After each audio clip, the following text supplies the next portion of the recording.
Essa palavra está fundamentada nos 18 versículos desse capítulo. Mas inicialmente eu vou ler do verso 7 ao verso de número 18. 2 Coríntios 4, do verso 7 ao verso 18. Mas mantenha a sua Bíblia aberta, porque nós vamos percorrer os demais versículos ao longo da palavra. O tema dessa palavra é: por isso, não desanimamos. E eu quero responder: como permanecer de pé quando a vida pesa? Diz assim a palavra do Senhor: mas temos esse tesouro em vasos de barro, para mostrar que este poder que a tudo excede provém de Deus e não de nós. De todos os lados somos pressionados, mas não desanimados. Ficamos perplexos, mas não desesperados. Somos perseguidos, mas não abandonados. Abatidos, mas não destruídos. Trazemos sempre em nosso corpo o morrer de Jesus, para que a vida de Jesus também seja revelada em nosso corpo. Pois nós que estamos vivos, somos sempre entregues à morte por amor a Jesus, para que a sua vida também se manifeste em nosso corpo mortal. De modo que em nós atua a morte, mas em vocês a vida. Está escrito: cri, por isso falei. Com esse mesmo espírito de fé, nós também cremos, e por isso falamos, porque sabemos que aquele que ressuscitou o Senhor Jesus dentre os mortos, também nos ressuscitará com Jesus, e nos apresentará com vocês. Tudo isso é para o bem de vocês, para que a graça que está alcançando um número cada vez maior de pessoas, faça que transbordem as ações de graças para a glória de Deus. Por isso, não desanimamos. Embora exteriormente estejamos a desgastar-nos, interiormente estamos sendo renovados dia após dia, pois os nossos sofrimentos leves e momentâneos estão produzindo para nós uma glória eterna que pesa mais do que todos eles. Assim, fixamos os olhos, não naquilo que se vê, mas no que não se vê, pois o que se vê é transitório, mas o que não se vê é eterno. Louvado seja o nome do Senhor. Você pode aplaudir ao Senhor dessa palavra? Que Ele nos revele ela com profundidade. O que tem pesado sobre você ultimamente?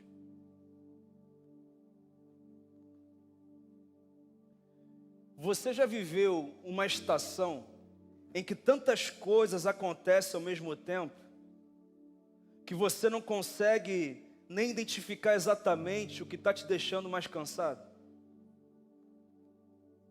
Como você reage quando precisa tomar decisões importantes sem possuir todas as respostas?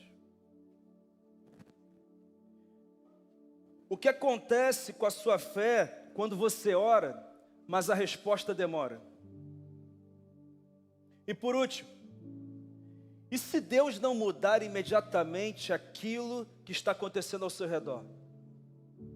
Ainda existe algo dentro de você que te mantém de pé?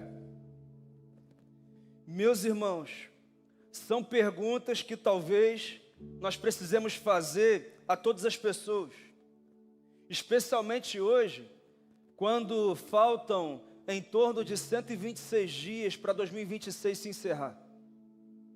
Realmente nós estamos na reta final do ano, e para alguns escutar isso gera expectativa.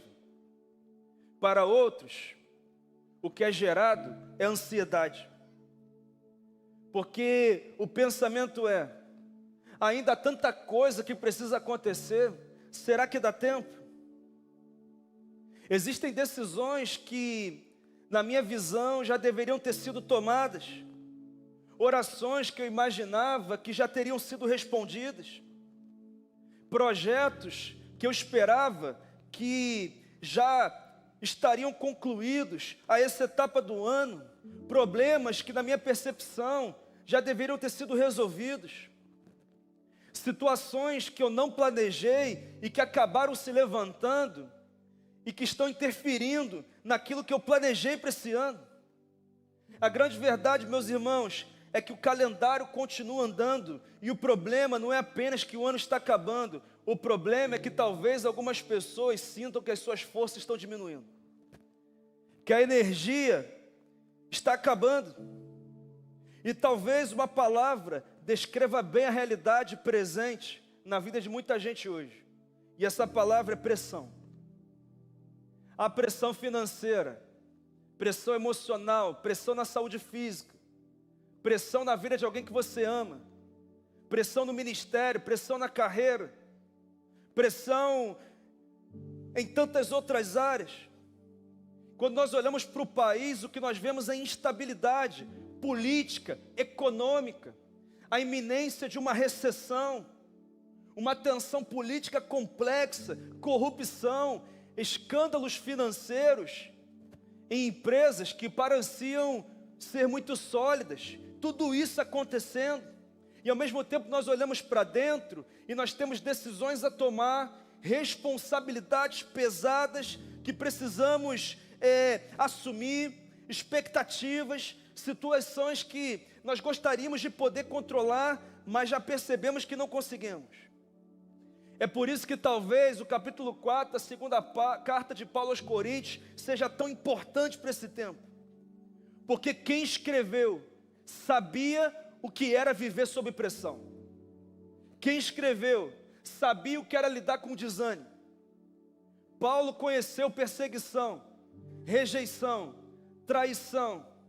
Ele teve que lidar com agressões, conflitos, cansaço, oposição, o peso diário de ter que cuidar de diversas igrejas, todas elas compostas por recém-convertidos.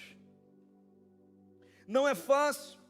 Uma pressão financeira, emocional, espiritual. O próprio Paulo diz que rogou por 3 vezes ao Senhor que retirasse dele o espinho na carne, que até hoje, diante de tanto estudo, nós não conseguimos precisar exatamente o que era esse espinho na carne. Que o próprio Deus disse: Paulo, não vou tirar não, a minha graça te basta. Você vai ter que aprender a lidar com isso. O próprio Paulo, o apóstolo Paulo. E meus irmãos, até mesmo a relação dele com os membros da igreja de Corinto era bem complicada. E é por isso que no capítulo 1, do verso 8, Paulo vai dizer que a tribulação enfrentada na Ásia foi muito além da nossa capacidade de suportar, a ponto de perdermos a esperança da própria vida. Meus amados irmãos, um apóstolo está dizendo que um dia perdeu a esperança da própria vida. No verso 9 ele vai dizer: isso aconteceu para que não confiássemos em nós mesmos, mas em Deus, que ressuscita os mortos. Pastor, por que isso é tão importante? Porque o mesmo homem que diz não desanimamos, é aquele que diz: foi além da minha capacidade. Pastor, então por que ele diz não desanimamos? Porque não desanimamos não é a declaração de alguém que nunca chegou ao limite, mas não desanimamos é a declaração de alguém que descobriu que o limite das suas forças não é o limite do poder de Deus. E eu preciso dizer para você, meu irmão, minha irmã, que o limite das suas forças não é o limite do poder de Deus. Onde as suas forças terminam, Deus continua absoluto no domínio da história, onipotente, onipresente, onisciente, sustentando, governando, controlando. Ele não perdeu o controle. Esse é o nosso Deus. Esse é o Deus da palavra. Então a pergunta que eu preciso responder hoje: como é que alguém que vive sob tanta pressão pode dizer, nós não desanimamos? Como permanecer de pé quando a vida pesa? Primeira resposta: ninguém precisa ser forte o tempo todo. Eu sei que estão te enganando por aí, né? Você tem que estar preparado para tudo. Você tem que ter resposta para tudo. Você tem que ter maturidade para lidar com qualquer situação da vida. Não é isso que estão dizendo por aí? Mas olha o que diz do verso 1 ao verso 7, o apóstolo Paulo: portanto, vimos que temos esse ministério pela misericórdia que nos foi dada, não desanimamos.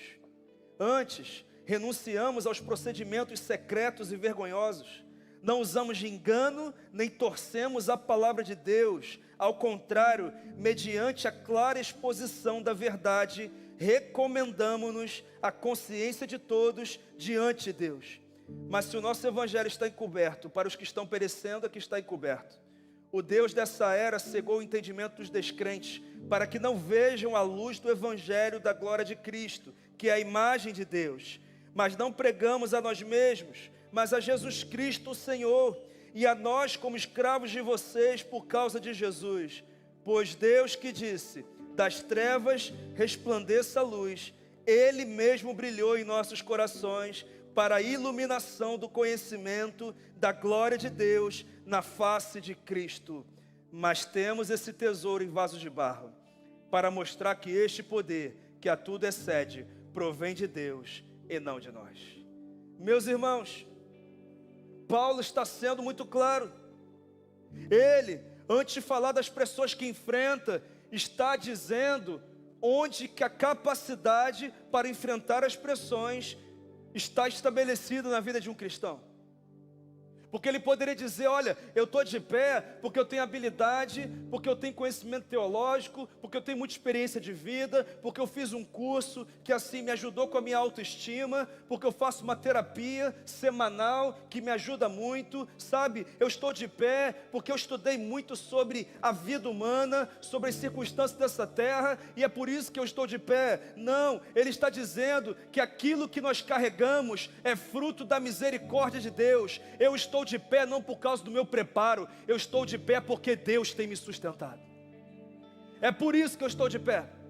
Não é a minha habilidade, não é o meu preparo. Eu não estou dizendo que Paulo condena o preparo, eu só estou dizendo que não existe preparo para lidar com aquilo que nós não conseguimos planejar. Não existe preparo para isso. Aliás, esse é o motivo principal pelo qual Deus permite que nós passemos por situações que vão além da nossa capacidade. Porque se nós tivermos capacidade para enfrentar tudo, nós vamos dizer, eu consegui, eu conquistei, eu alcancei, eu realizei. Então Deus permite situações maiores do que a nossa capacidade, para que nós possamos dizer, não fui eu, mas foi o poder dele que excede em mim, quando eu não sei o que fazer. Quem está entendendo isso aqui, irmãos? É a fala de Paulo. Irmãos, isso é tão importante, porque nós estamos numa geração que diz, quando você enfrenta a situação, que você tem que dizer para si, eu consigo, eu posso, eu estou preparado. Irmão, é até legal você dizer isso sobre você. Mas nós precisamos entender que tem situação que se não for a graça, a misericórdia e o poder de Deus, nós não sabemos o que fazer. Essa é a grande verdade. O tempo inteiro perguntam para Rafa e para mim, como é que vocês dão conta? 3 filhas pequenas, igrejas, crescimento, essa luta toda. E nós falamos assim, quem disse que a gente dá conta? Não conta não. É a loucura. É só Deus que sustenta a gente. É Deus que sustenta a igreja, é Deus que sustenta a nossa casa, é Deus que sustenta a nossa saúde, é Deus que cuida das nossas emoções. Se você acha que a gente dá conta, não se engane. Ninguém dá conta, irmão. Se não for Deus, ninguém se levanta todos os dias da cama. Não é verdade, irmão? É a realidade. Nós não temos que passar uma ideia de que nós damos conta de tudo, porque parece que virou um tipo de status dizer que eu dou conta, que eu administro tudo, que eu consigo prever tudo, que eu antecipo tudo, que nada me pega de surpresa, que eu estou preparado para lidar com qualquer situação. Não, irmãos, nós somos pegos de surpresa, tem coisas que a gente acha que controla, que de repente descobre que não controla, mas é muito bom ter Deus na nossa vida, porque é aí que nós entendemos que aquilo que a gente não controla permanece debaixo do controle dele, irmãos. E nós temos que louvar o Senhor por isso, né, irmãos? Nós temos que celebrar Ele por isso. É o poder dEle que excede em nós. É assim. E eu sei que tem gente que tem que ser forte para todo mundo.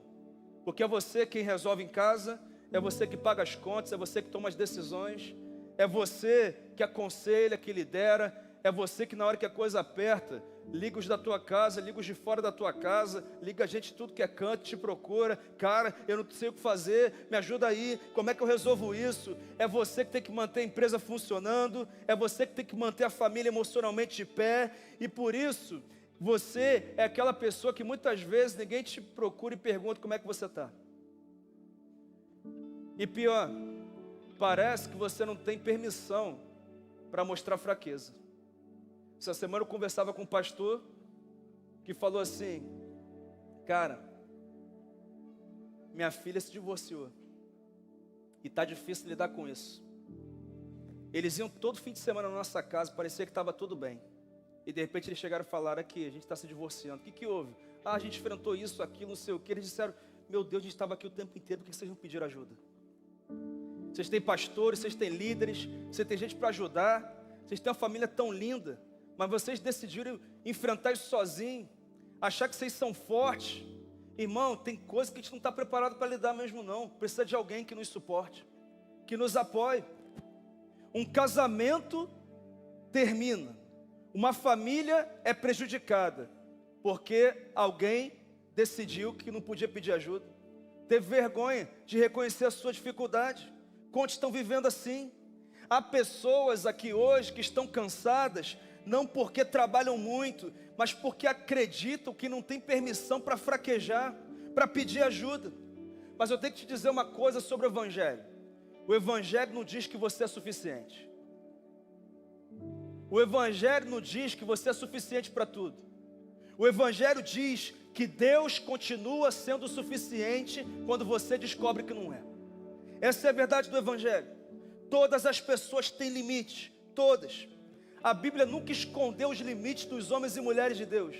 O próprio Moisés, que é fonte de inspiração para a nossa vida, quando Deus chega para ele numa sarça ardente no deserto e fala: Moisés, eu escolhi você para libertar o meu povo do Egito, vai lá. E aí Moisés fala: mas como é que eu vou chegar lá? Como é que o faraó vai me levar a sério? Como é que eu vou conseguir isso? Aí quando Deus responde, não diz: ah, Moisés, porque você é bom, porque você é forte, porque você se preparou para isso. Ele diz: ô Moisés, entenda uma coisa, você não vai sozinho não, eu estarei com você nessa missão. Eu estarei com você. E o que eu vou dizer para eles? Quando eu chegar lá, você vai dizer que o eu sou te enviou. E aí é carteirada, né, irmão? Gideão, 7 anos, o povo de Israel escondido em cavernas, plantava, quando ia colher, os midianitas vinham e saqueavam a colheita. Uma humilhação no povo de Deus.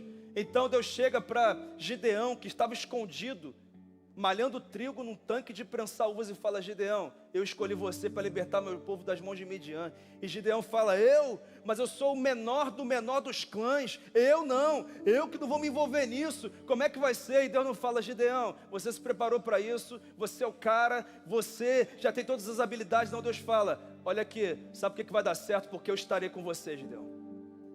Irmão, eu queria te dizer que para muitas coisas você realmente está preparado para resolver. Mas tem coisa que você vai entender que você não vai resolver por causa do teu preparo, você vai resolver porque Deus estará com você. Então a tua preocupação hoje não é apenas o preparo, é saber: Deus está comigo, Deus está comigo. Nós precisamos fazer essa pergunta, porque talvez você esteja pensando: eu não sei se dou conta disso, e de repente você não dá mesmo.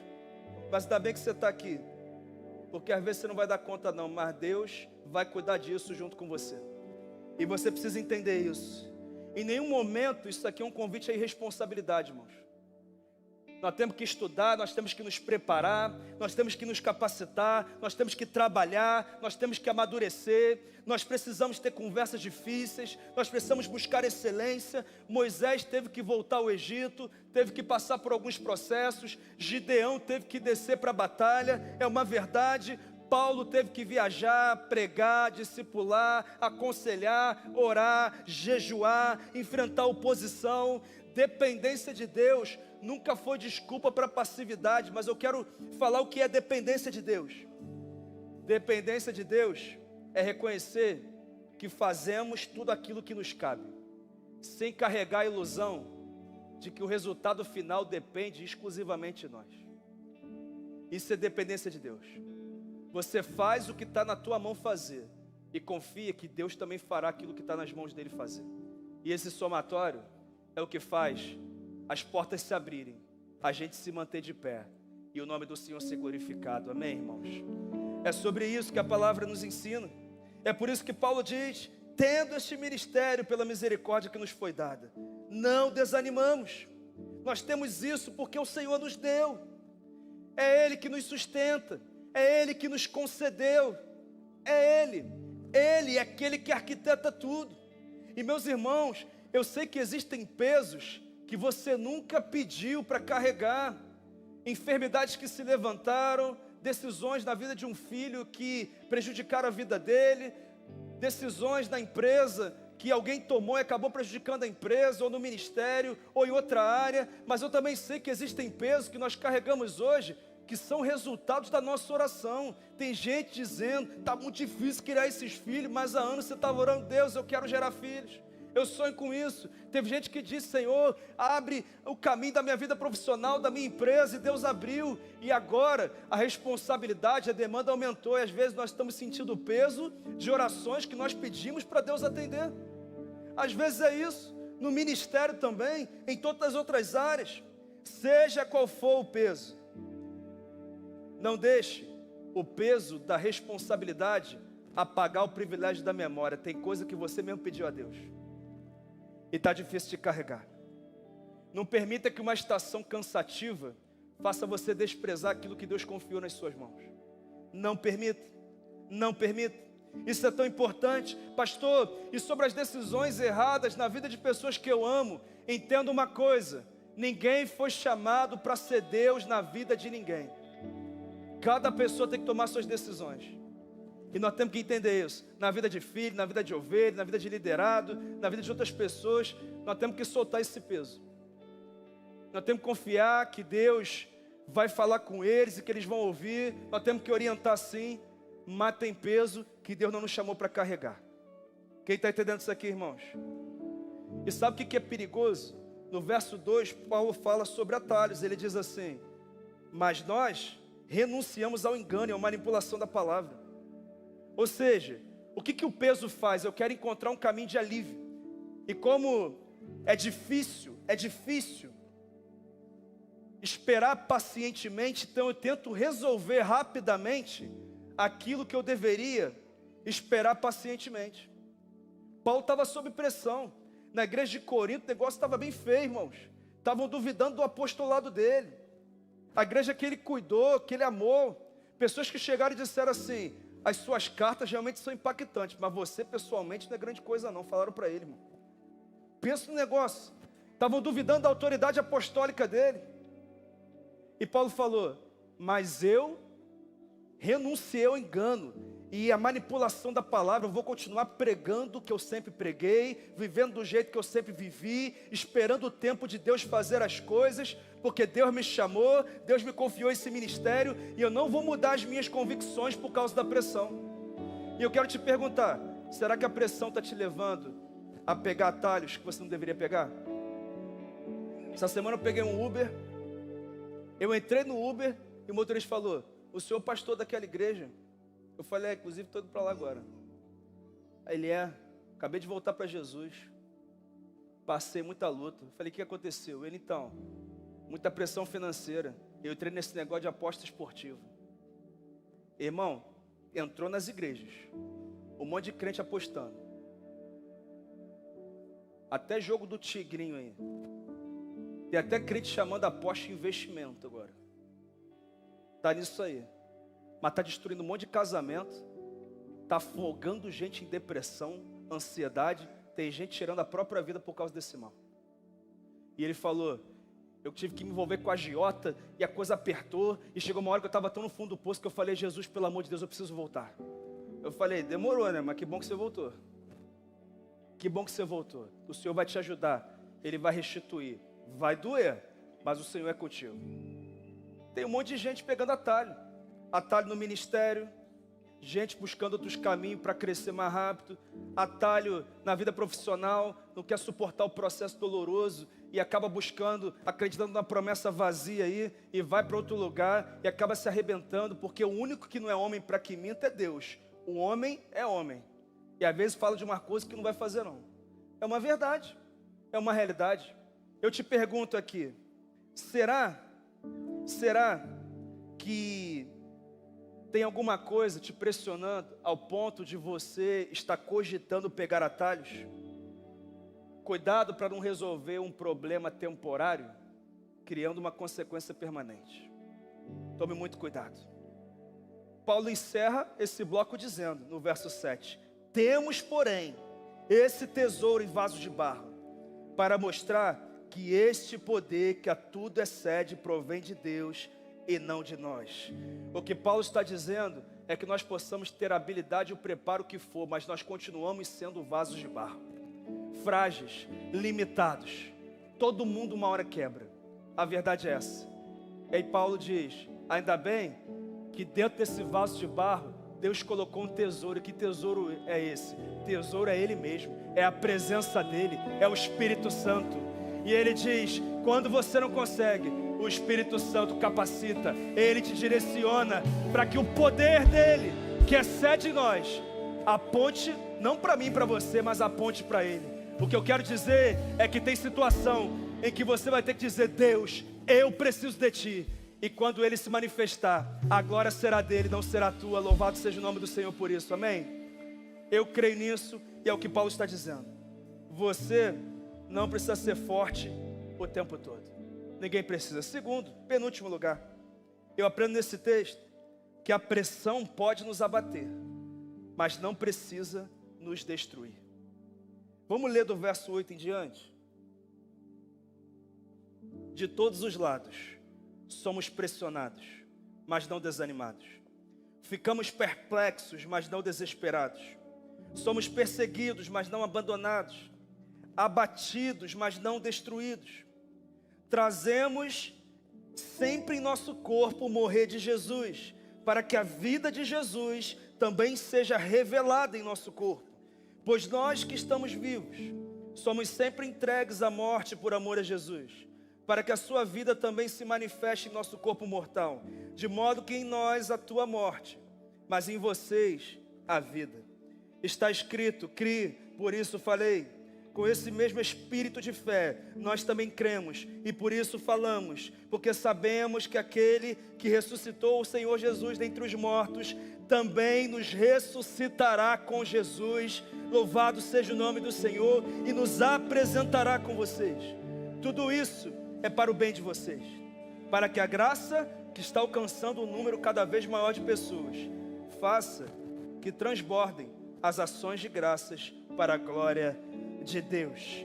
Meus irmãos, uma das coisas que eu acho importantes na vida e ministério de Paulo é que ele prega a vida real, irmão.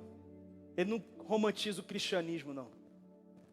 Ele não diz, olha, você está orando todo dia, você está jejuando, você está no discipulado, então assim, você nunca vai ser pego de surpresa, você está preparado para tudo. Agora que você se batizou, se converteu, agora pode vir qualquer coisa, nada te abala, sabe? Você está preparado para qualquer coisa, está tudo certo. Irmãos, esse cristianismo mentiroso não faz parte do ministério de Paulo.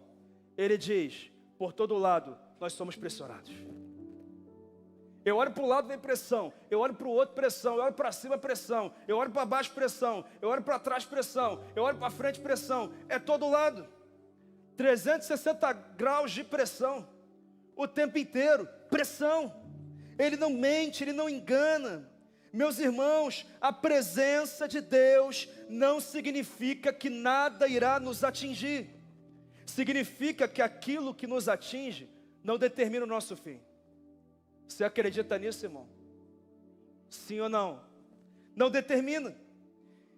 Na verdade, essa palavra é um confronto a uma mentalidade de autossuficiência que nós tanto carregamos o tempo inteiro. Ele começa a descrever uma dimensão diferente do sofrimento humano a cada afirmação. Ele diz, de todos os lados somos pressionados. O que é isso, pastor? Traz a ideia de estar apertado, comprimido. É quando você olha para um lado e existe uma demanda, você olha para o outro e existe outra demanda.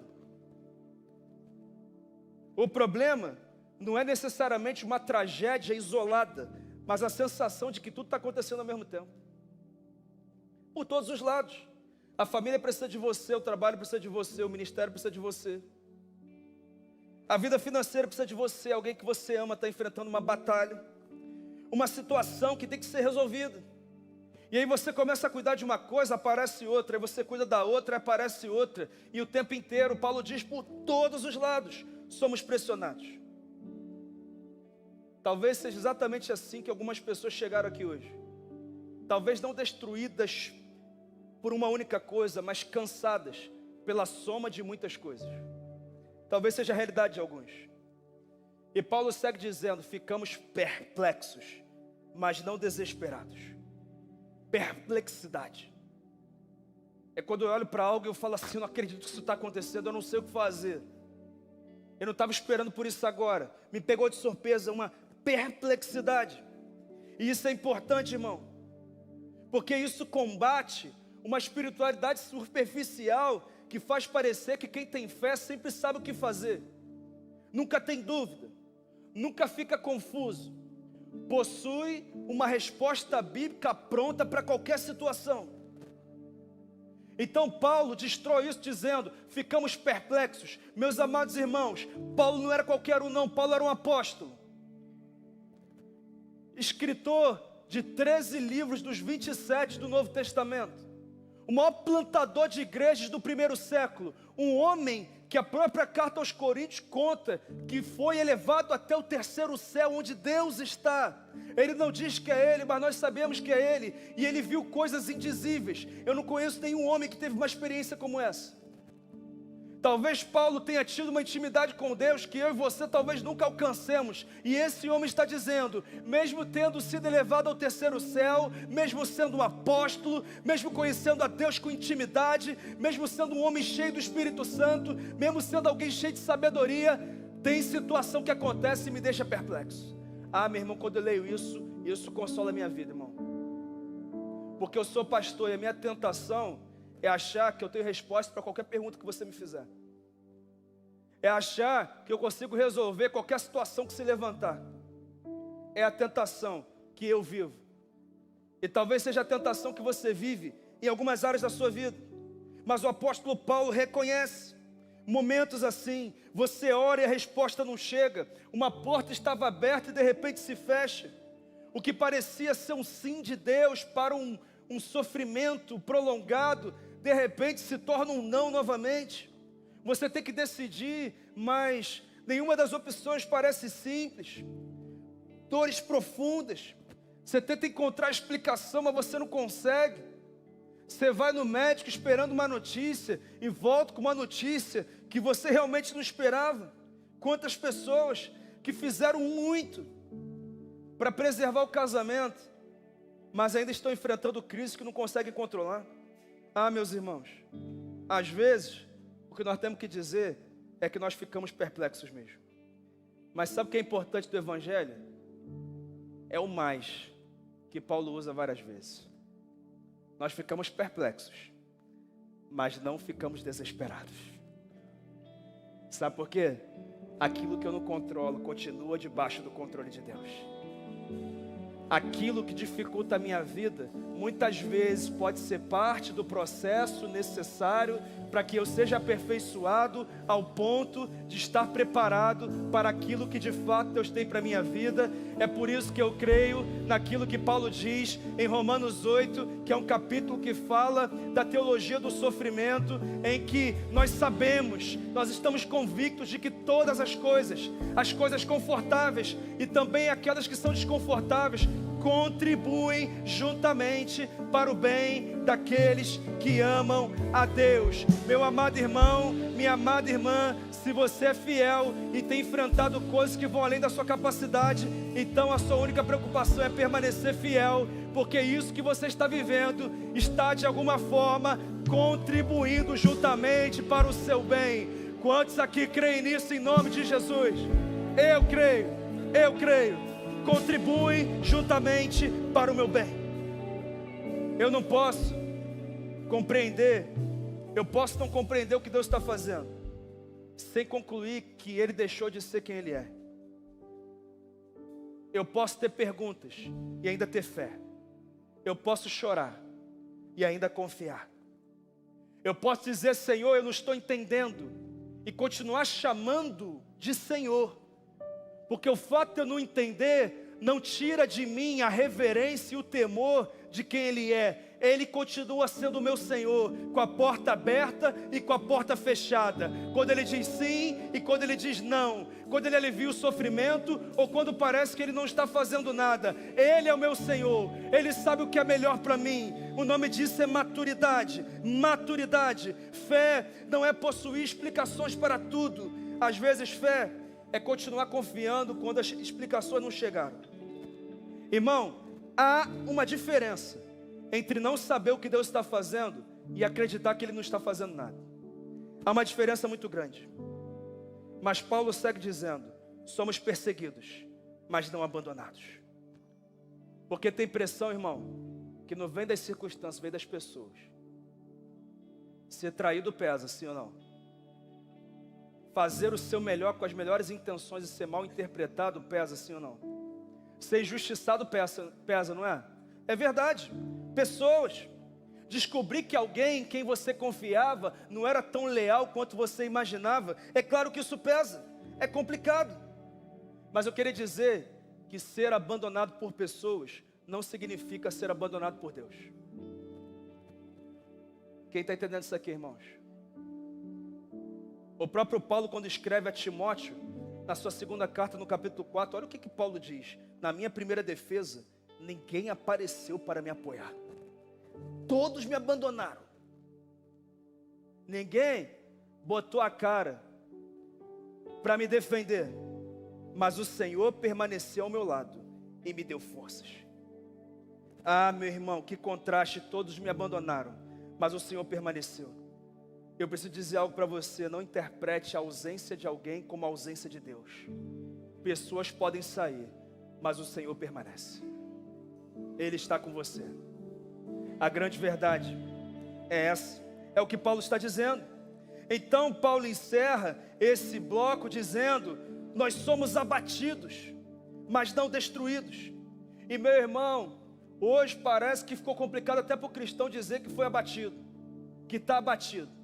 Mas hoje, através da palavra, eu quero devolver a você, servo de Deus, o direito de ser abatido, de se sentir abatido. Você tem esse direito.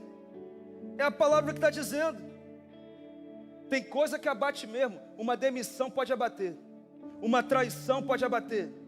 Uma perda pode abater. Uma notícia complicada pode abater.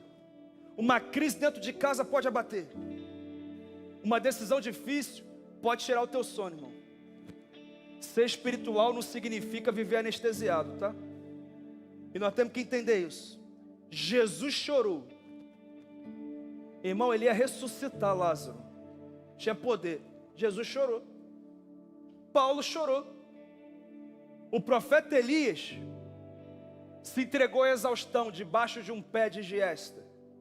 Ele disse: Senhor, eu quero morrer. O salmista Davi disse para a própria alma: por que está tão abatido a minha alma? Você sabe quem foi Davi, né, irmão? Irmão, se Davi fez isso, se Elias fez isso, se Jesus fez isso, se Paulo fez isso, eu acho que a gente também deveria aceitar que às vezes talvez seja a realidade da nossa vida. Ser abatido é normal, faz parte. A Bíblia não apresenta grandes homens e mulheres de Deus como pessoas emocionalmente impermeáveis. Sabe, nada me abate. O problema não é admitir que algo te abateu. O problema é você achar que aquilo que te abateu também acabou com a tua história, destruiu a sua vida. Esse é o problema. Cair não é o mesmo que terminar. Ser ferido não é o mesmo que ser derrotado definitivamente. Estar passando pelo pior capítulo da sua vida não significa ter chegado à última página. E isso precisa ser entendido. É por isso que nos versos 10 e 11, Paulo explica qual é o fundamento para isso. E não é positivismo não, irmãos. Ele diz: trazemos sempre em nosso corpo o morrer de Jesus, para que a vida de Jesus também seja revelada em nosso corpo. O que ele está dizendo é: Jesus passou pelo que passou. Isso não significa ausência de Deus. Na verdade, ninguém foi tão amado como o próprio Filho foi amado pelo Pai. E mesmo assim ele sofreu morte de cruz. Mesmo assim no Getsemane ele disse: olha, a minha alma está profundamente triste, com uma angústia de morte. Se possível, afasta de mim esse cálice. Todavia, que não seja feita a minha vontade, mas a tua. O próprio Jesus sentiu angústia. O próprio. Ah, meu irmão, quando nós olhamos para Ele, nós vemos cruz, mas também vemos ressurreição. Nós vemos morte, mas também vemos vida. É isso, é exatamente isso. Quando Jesus foi até a cruz, não é porque o Pai havia perdido o controle da história, pelo contrário, tudo estava exatamente dentro do cumprimento do propósito dado pelo Pai para Ele. E eu queria que você entendesse que na tua vida não é diferente não. Você pode estar passando por um momento de cruz, que pode parecer derrota, mas no final, como foi para Jesus e também para você, o que era símbolo de derrota se transformou num símbolo de vitória, para a honra e para a glória do nome dEle. Aleluia! É isso, irmãos. Nós precisamos entender isso. A promessa do Evangelho é que o mal não possui poder para frustrar o propósito final sobre aqueles que estão em Cristo. Essa é a promessa do Evangelho. No verso 14 ele diz: sabemos que aquele que ressuscitou o Senhor Jesus dentre os mortos também nos ressuscitará com Jesus. Pastor, qual é o fundamento de tudo isso que Paulo está falando? O fundamento dele é o fundamento do Evangelho, é a ressurreição de Jesus. Ele está dizendo: se o Senhor foi poderoso para ressuscitar Jesus dos mortos, o que é que Ele não pode fazer na sua vida diante do que você está passando? É por isso que Ele diz: crie, por isso falei. Para você falar, você precisa crer. A minha pergunta é: você crê que a cruz não é o capítulo final, mas na verdade faz parte do propósito que vai glorificar o nome dEle e que vai liberar uma vitória que fará as pessoas conhecerem a Cristo através dos processos que você suportou na sua vida? Você crê nisso? Porque se você crê, você fala: eu criei, por isso falei. Porque há uma fundamentação. A fundamentação da minha fé, da minha esperança e do renovo do meu ânimo não é aquilo que pode ou não acontecer segunda-feira, não é o que pode ou não acontecer na minha conta bancária, na minha casa, não. A fundamentação da minha fé e da minha esperança é que o mesmo Deus que ressuscitou a Cristo dos mortos é aquele que está conduzindo a minha vida, controlando a história e garante para mim que tudo vai terminar exatamente como Ele planejou. E a minha única preocupação é ser fiel. É a única preocupação, irmãos, sermos fiéis. É isso que Paulo está dizendo. Eu queria chegar aqui e falar algo que é muito bom de ouvir, dizer assim: vai dar tudo certo, irmão. Mas você já é crente há algum tempo, você já sabe que nem tudo acontece como a gente quer. E eu preciso dizer que talvez nem tudo termine na nossa vida do jeito que nós queremos. A nossa esperança não é que Deus fará todos os capítulos terminarem como nós desejamos. A nossa esperança é que a nossa história inteira está nas mãos daquele que venceu até mesmo a morte. Essa é a nossa esperança. Eu queria dizer hoje para você que diante do teu sofrimento há um mais que Deus está colocando. Somos pressionados, não tem ponto final depois, tem vírgula e tem um mais. Nós ficamos perplexos, não tem ponto final, tem vírgula e tem um mais. Nós somos abatidos, não tem ponto final, tem vírgula e tem um mais. Tem um mais do Senhor para você. Alguém acredita nisso aqui, irmãos? Tem um mais de Deus, tem um mais. A história não terminou, ela continua debaixo do controle dele.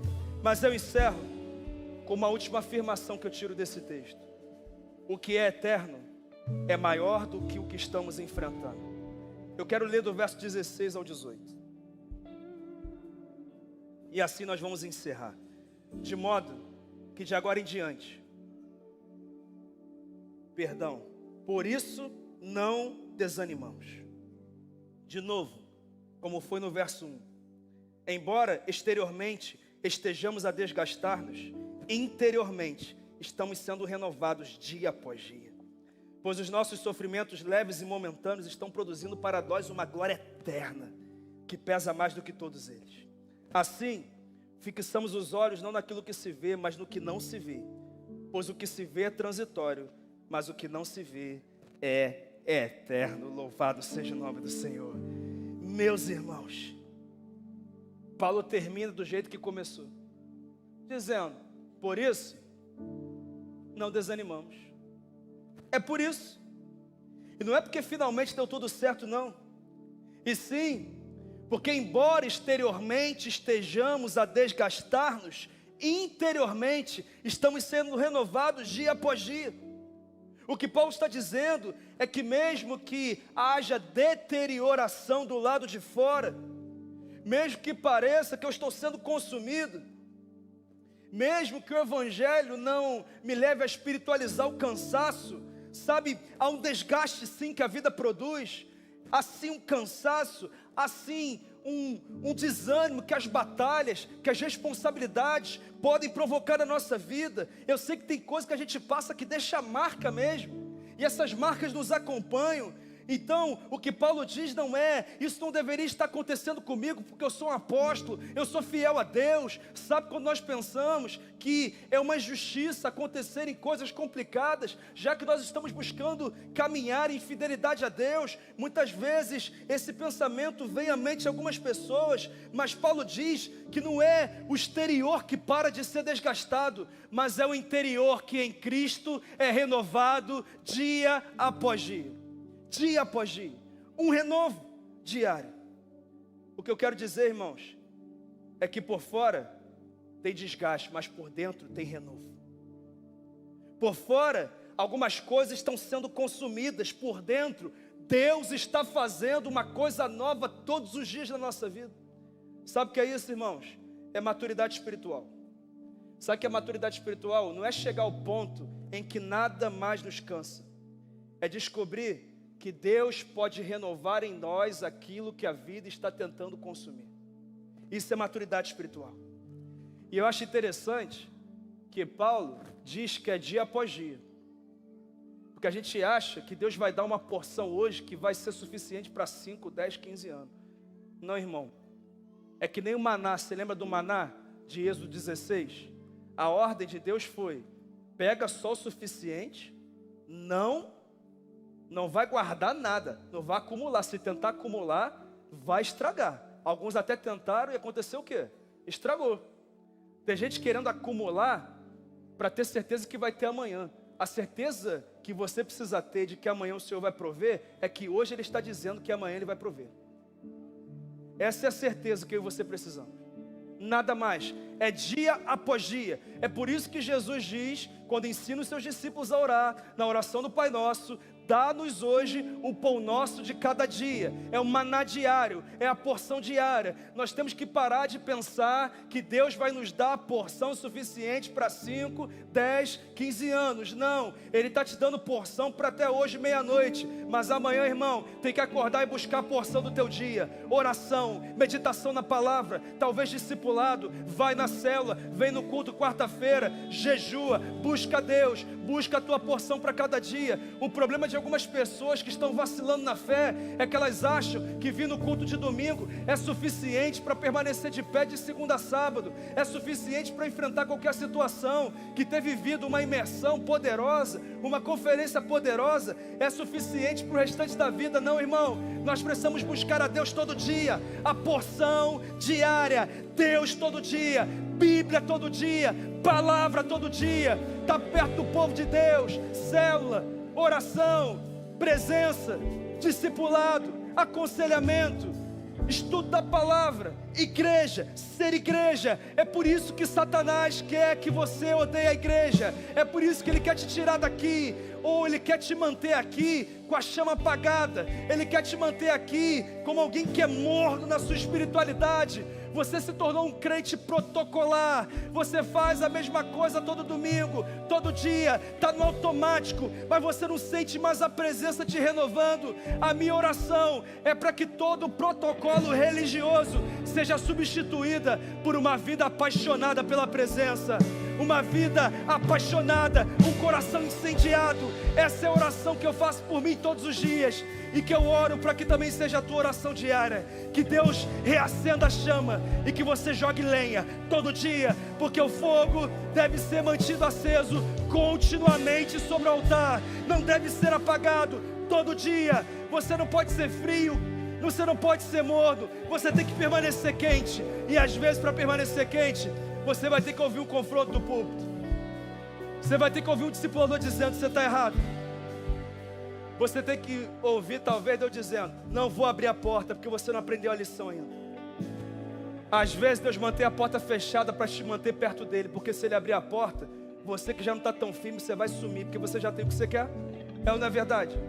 Eu lembro que um dia o povo valorizava tanto a promessa, ignorava tanto a Deus, que Moisés subiu no monte, e em contato com Deus, Deus falou: desce do monte, porque o povo se corrompeu. Sabe o que o povo fez? O povo pegou os seus itens de ouro e derreteu e construiu um bezerro de ouro, porque Deus estava demorando demais. Então eu construo meus bezerros de ouro. Os bezerros de ouro, os relacionamentos da tua vida sentimental, os seus bezerros nos seus acordos financeiros, os seus bezerros nas amizades, nas mesas que você já não deveria estar sentado há muito tempo, já deveria ter se levantado há muito tempo. Os seus bezerros, às vezes o bezerro de ouro é você, porque Deus te chama a servir, Deus te chama a obedecer, e você diz: agora não, depois eu vou, depois eu dou esse passo. Nós temos construído bezerros de ouro. E ele fala, e avisa o povo, que já que eles não querem minha presença, eu vou dar terra, eu vou dar promessa, eu vou colocar um anjo na frente do povo, vou receber tudo o que querem, só tem um detalhe: eu não irei com vocês. A minha presença não vai. Vocês não querem a presença, vocês só querem as bênçãos, vocês só querem as portas abertas, vocês só querem as sensações da glória, vocês não querem a presença, então pode ir, vai, eu dou a terra, eu restauro o casamento, eu prospero tua empresa, sabe, eu faço o teu ministério romper, eu abro o caminho, eu dou o que você quer, mas eu não vou. Quando o povo ouve isso, o povo entra em desespero, irmão. O povo começa a chorar desesperado. O povo começa a tirar os metais, o ouro, começa a tirar. Deus, não, nós não queremos ouro, nós não queremos a promessa, nós queremos a presença. Ah, meu irmão, eu oro para que na minha vida, para que sobre esse estado e para que sobre o Brasil e o mundo inteiro se levante uma igreja que rejeite os bezerros de ouro e queira muito mais o Deus da promessa do que a própria promessa. Onde está essa igreja aqui? Onde está essa igreja aqui que valoriza a presença, que exalta a presença, que celebra a presença? Um povo maduro, um povo que quer Deus. Meus amados irmãos, não se enganem, o maior benefício do evangelho é o próprio Deus, não é a promessa. É Ele, é a presença, todos os dias, a presença, é isso. Ah, meus irmãos, a graça chega a cada dia. Na porção da nossa busca, no verso 17, Paulo diz: pois os nossos sofrimentos leves e momentâneos estão produzindo para nós uma glória eterna que pesa mais do que todos eles. Pastor, Paulo está chamando meu sofrimento de leve? O que ousadia dele, né? Não, irmão, ele não está chamando de leve, não. Ele está dizendo que o peso da glória que está sendo produzido em você é muito maior do que o sofrimento que você está enfrentando. É exatamente isso. O cristianismo não precisa tornar o sofrimento menor para fazer Deus maior. Não precisa. Fique tranquilo. Ele não está ignorando a sua dor. Entenda isso, está produzindo para nós uma glória eterna. O que ele está dizendo é que Deus está usando. Eu não estou dizendo que Deus provocou todo o sofrimento que você passa. Eu estou dizendo que Deus está usando o sofrimento, a luta, a porta fechada, o deserto, para produzir em mim, em você, um peso de glória que perdura pela eternidade e é muito maior do que o sofrimento. É isso que eu estou dizendo. Eu estou dizendo aquilo que Tiago diz no capítulo 1, quando fala sobre as provações, em que ele diz: meus irmãos, tende por motivo de grande alegria o fato de passarmos por diversas provações, porque a prova da vossa fé produz perseverança, e a perseverança deve ter ação completa, a fim de que vocês se tornem maduros e íntegros, sem lhes faltar coisa alguma. Irmãos, a nossa fé está sendo refinada pelo fogo, e quem suportar verá um peso de uma glória que nunca viu. Eu tenho pedido a Deus que nós vejamos nessa igreja uma glória que nós nunca vimos, irmãos. E vai acontecer, irmão. Vai acontecer, irmão. Vai acontecer. E nós precisamos continuar. Deus está produzindo em você algo que você ainda não está percebendo. Ele está produzindo. E Paulo diz como é que ele conseguiu viver dessa forma. E o verso 18 é o verso final que diz: assim, fixamos os olhos, não naquilo que se vê, mas naquilo que não se vê. Pois o que se vê é transitório, mas o que não se vê é eterno. Sabe o que ele está dizendo? Não é que ele está ignorando o sofrimento. Ele está dizendo, ao invés de eu ficar olhando para o sofrimento, eu estou fixando os meus olhos no Senhor. Eu olho para Ele. Eu fixo os meus olhos nele. Esse é o segredo. Fixar os olhos dele. De modo que nós paremos de permitir que coisas temporárias produzam em nós ansiedades permanentes. Então nós fixamos os olhos. Pastor, como é que eu consigo me manter de pé? É simples. Para de olhar para a dor e volte a olhar para Cristo. Olhe para Ele. Fixe os seus olhos nele o tempo inteiro. É isso que o Evangelho faz. Levanta os nossos olhos o tempo inteiro. Meus irmãos, não é pensamento positivo, não é positivismo, não é declaração positiva, é a palavra de Deus dizendo: fixe os seus olhos naquilo que não se vê. Porque aquilo que se vê é transitório, mas aquilo que não se vê é eterno. E é isso que o Senhor está nos chamando a fazer. Essa é a esperança cristã. A esperança cristã não é simplesmente que dezembro será melhor do que agosto. A nossa esperança é que a história caminha para Cristo. O que eu quero dizer é que a tribulação é pesada, mas é momentânea. A glória é maior e é eterna. Há um peso de glória sendo produzido na minha vida e na sua vida. E é por isso que nós não desanimamos. Por isso, nesse momento, eu declaro que todo desânimo agora está sendo substituído por um renovo. Exteriormente você pode estar sendo desgastado, mas interiormente o Senhor te renova, porque a partir de agora você vai fixar os seus olhos não naquilo que se vê, mas naquilo que não se vê. E dessa forma todo dia pode apertar do lado de fora, mas haverá renovo do lado de dentro. É isso que eu declaro sobre você, em nome de Jesus. Amém. Você recebe o renovo do Senhor? Você crê? Você crê? Então diga: eu estou sendo renovado. Eu estou sendo renovado. Crie, por isso falei. Crie, por isso falei. Louvado seja o nome do Senhor. Por isso, não desanimamos. Quando alguém te perguntar como é que você está de pé, é por isso que eu não desanimo.